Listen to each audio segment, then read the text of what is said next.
ವಿಶೇಷ ಏನು ಅಂತಂದ್ರೆ ಯಾವ್ಯಾವ ಸಂಸ್ಥೆಗಳು ಚಾನೆಲ್ಗಳು ಎಕ್ಸಿಟ್ ಪೋಲ್ ಅನ್ನ ಮಾಡಿದಾರೋ ಆ ಎಲ್ಲಾ ಚಾನೆಲ್ಗಳು ಆ ಎಲ್ಲಾ ಸಂಸ್ಥೆಗಳಲ್ಲಿ ಭಾರತೀಯ ಜನತಾ ಪಾರ್ಟಿ ನೇತೃತ್ವದ NDA 360ಕ್ಕಿಂತ ಹೆಚ್ಚು ಸ್ಥಾನಗಳನ್ನು ಗೆದ್ದು ಸನ್ಮಾನ್ಯ ನರೇಂದ್ರ ಮೋದಿ ಅವರು 3ನೇ ಬಾರಿ ಪ್ರಧಾನಮಂತ್ರಿ ಆಗ್ತಾರೆ ಅಂತ ಹೇಳಿದೆ. ಇದು ಒಟ್ಟಾರೆ ಎಕ್ಸಿಟ್ ಪೋಲ್ ಇದೆಯಲ್ಲ, ಇದು ಮತದಾನ ಮಾಡಿ ಹೊರಗಡೆ ಬಂದಂತ ಜನರ ಅಭಿಪ್ರಾಯ.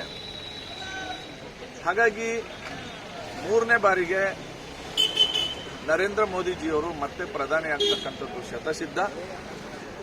ಭಾರತವನ್ನ ಮುಂದಿನ 5 ವರ್ಷಗಳಲ್ಲಿ ಅತ್ಯಂತ ಎತ್ತರದ ಸ್ಥಾನಕ್ಕೆ ತಂದು ನಿಲ್ಲಿಸತಕ್ಕಂಥ ಸಂಕಲ್ಪ ಏನಿದೆ ಅದನ್ನ ಸಾಕಾರ ಮಾಡಲಿಕ್ಕೆ ಮತದಾರರು ಭಾರತೀಯ ಜನತಾ ಪಾರ್ಟಿಯ ಅಭ್ಯರ್ಥಿಗಳಿಗೆ ಮತ್ತು NDA ಅಭ್ಯರ್ಥಿಗಳಿಗೆ ಹೆಚ್ಚು ಮತಗಳನ್ನು ಕೊಟ್ಟು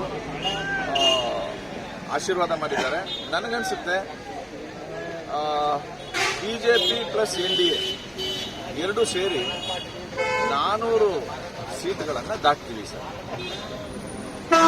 ಚಾಮರಾಜನಗರ ಮೈಸೂರು ಏನಾಗುತ್ತೆ? ಚಾಮರಾಜನಗರ ಲೋಕಸಭಾ ಕ್ಷೇತ್ರದಲ್ಲೂ ಕೂಡ ಎಕ್ಸಿಟ್ ಪೋಲ್ದು ಒಪಿನಿಯನ್ ಬಂದಿದೆ, ನೀವು ಗಮನಿಸಿರ್ಬೋದು.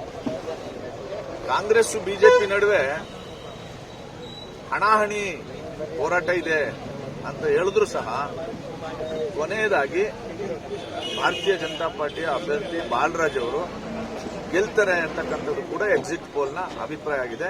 ಹಾಗಾಗಿ ನಮಗೆ ವಿಶ್ವಾಸ ಇದೆ, ಚಾಮರಾಜನಗರವನ್ನು ಗೆಲ್ತೀವಿ ಮತ್ತು ಇಡೀ ರಾಜ್ಯದಲ್ಲಿ ಕನಿಷ್ಠ 25 ಸ್ಥಾನಗಳನ್ನು ನಾವು ಗೆಲ್ತೀವಿ. ನಮ್ಮ ಪಕ್ಷದ NDA ಬೆಂಬಲಿತ ಜಾತ್ಯತೀತ ಜನತಾದಳದ ಅಭ್ಯರ್ಥಿಯಾಗಿರ್ತಕ್ಕಂಥ ಕೆ ವಿವೇಕಾನಂದ ಅವರು ಈ ಚುನಾವಣೆಯ ನಮ್ಮ ಗುರಿಯಾಳಾಗಿದ್ದಾರೆ. ಭಾರತೀಯ ಜನತಾ ಪಕ್ಷ ಮತ್ತು JDS ಎರಡೂ ಪಕ್ಷಗಳು ಕೂಡ ಇದಕ್ಕೆ ಸಕ್ರಿಯವಾಗಿ ಕೆಲಸ ಮಾಡ್ತಾ ಪಕ್ಷವನ್ನು ಕೆಲಸದ ನಿಟ್ಟಿನಲ್ಲಿ ಇಡೀ ಕ್ಷೇತ್ರಾದ್ಯಂತ 4 ಜಿಲ್ಲೆಗಳಲ್ಲೂ ಕೂಡ ಸಂಘಟನೆ ನಡೆದಿದೆ. ಎಲ್ಲ ನಮ್ಮ ನಾಯಕರುಗಳ ನೇತೃತ್ವದಲ್ಲಿ ವಿಜಯೇಂದ್ರ ಅವರ ಮತ್ತು ಕುಮಾರಣ್ಣವರ ನೇತೃತ್ವದಲ್ಲಿ ಈ ಚುನಾವಣೆ ನಡೆದಿದೆ. ಪಕ್ಷದ ಹೆಸರಿನಲ್ಲಿ ನಡೆದಿರ್ತಕ್ಕಂಥ ಈ ಚುನಾವಣೆ ನಮ್ಮ ಎರಡೂ ಪಕ್ಷಗಳ ಸಮ್ಮಿಲನ ಬಹುಶಃ ಈ ಚುನಾವಣೆಯನ್ನು ಅತ್ಯಂತ ಹೆಚ್ಚಿನ ಬಹುಮತದಿಂದ ಗೆಲ್ಲಿಸಲಿಕ್ಕೆ ಸಹಕಾರಿಯಾಗಿದೆ. ಖಂಡಿತವಾಗಿ ನಾವು ಮೊದಲನೇ ಪ್ರಾಶಸ್ತ್ಯದ ಮತದಲ್ಲೇ ಈ ಚುನಾವಣೆಯನ್ನು ಗೆಲ್ತೀವಿ ಮತ್ತು ಎಲ್ಲಕ್ಕಿಂತ ಹೆಚ್ಚಾಗಿ ಎಲ್ಲರ ಶಿಕ್ಷಕರ ಮತ್ತು ಶಿಕ್ಷಣ ಕ್ಷೇತ್ರದಲ್ಲಿರ್ತಕ್ಕಂಥ ಎಲ್ಲರ ಆಶಯಗಳು ಕೂಡ ಭಾರತೀಯ ಜನತಾ ಪಕ್ಷ ಮತ್ತು ಜಾತ್ಯತೀತ ಜನತಾದಳದ ಬಗ್ಗೆ ಅಪಾರವಾದಂಥ ಗೌರವವನ್ನು ಇಟ್ಕೊಂಡಿದೆ. ಹಾಗಾಗಿ ಈ ಚುನಾವಣೆಯಲ್ಲಿ ನಾವು ಗೆಲ್ತೇವೆ. ಭೇಟಿ ಮಾಡಿದ್ದಾರೆ. ಮತ್ತು ನಾನು ಬಾಲರಾಜು, ನಮ್ಮ ಪಕ್ಷದ ಕಾರ್ಯಕರ್ತರು, JDS ಕಾರ್ಯಕರ್ತರು ಎಲ್ಲರೂ ತಲುಪಿದ್ದೀವಿ. ನಮಗೆ ಭರವಸೆ ಕೊಟ್ಟಿದ್ದಾರೆ.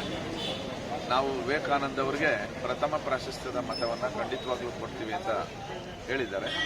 ಹಾಗಾಗಿ ನನಗನ್ಸುತ್ತೆ ನಾವು ಪ್ರಥಮ ಪ್ರಾಶಸ್ತ್ಯದ ಮತಗಳಲ್ಲೇ ಗೆಲ್ತೇವೆ.